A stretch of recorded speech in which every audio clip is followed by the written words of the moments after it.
Un médicament, ce n'est pas un produit comme les autres. De sa prescription jusqu'à son administration, il suit un parcours qui est, ou en tout cas qui se doit d'être, ultra sécurisé. Aujourd'hui, on va décrypter ensemble les règles qui protègent chaque patient en France. Le but de tout ce système, au fond, il tient en un seul mot, la prévention. Prévenir les erreurs.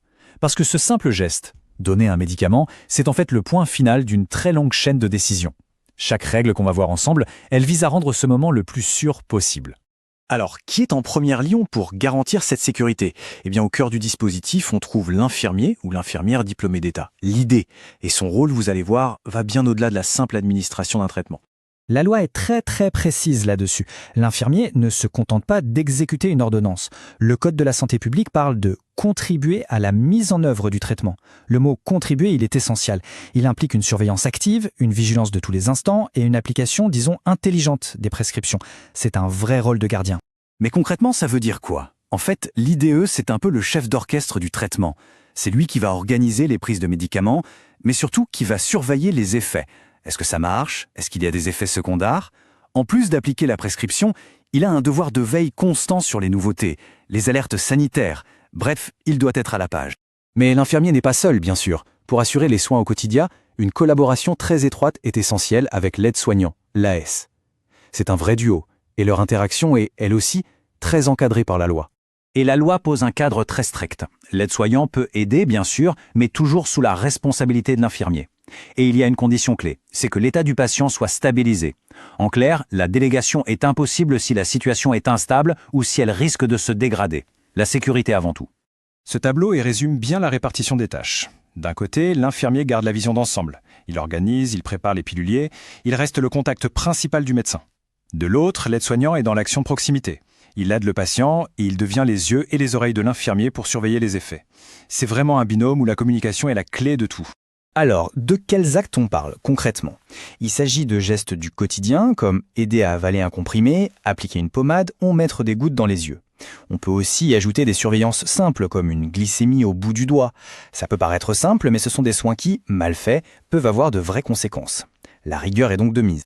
Allez, on passe maintenant au document central de tout ce processus, l'ordonnance, ou la prescription médicale. C'est le point de départ de tout, et c'est un point absolument critique pour la sécurité. La question est donc simple, mais elle est fondamentale. Qu'est-ce qui fait qu'une ordonnance est valide, et surtout qu'on peut l'appliquer en toute sécurité? Eh bien, la loi nous donne une sorte de checklist en 6 points incontournables. Elle doit être écrite, nominative, pour le bon patient bien sûr, datée et signée. Mais aussi qualitative, c'est-à-dire quel médicament, et quantitative, quelle dose. Si on oublie un seul de ces points, mettons une dose mal écrite, on ouvre la porte à une erreur qui peut être grave. Et ça nous amène à un point de vigilance majeur, les ordonnances verbales. La règle générale, c'est non, c'est interdit. Pourquoi? Parce que c'est une source d'erreur considérable. La raison est simple, et la source le dit parfaitement. Une prescription verbale augmente le risque d'incompréhension, d'oubli, d'erreur. La seule exception tolérée, c'est l'urgence vitale. Et même là, l'ordre doit être immédiatement retranscrit et validé par le médecin pour qu'il y ait une trace écrite.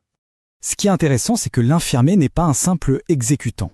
Il ou elle est vraiment considéré comme le dernier maillon de la chaîne de sécurité juste avant l'administration. Et ça lui donne un vrai devoir de vérification.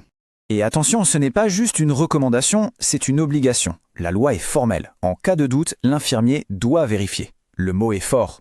Une écriture illisible, une dose qui semble bizarre, il ne peut pas prendre le risque. Sa responsabilité professionnelle, c'est d'appeler le médecin avant de faire quoi que ce soit.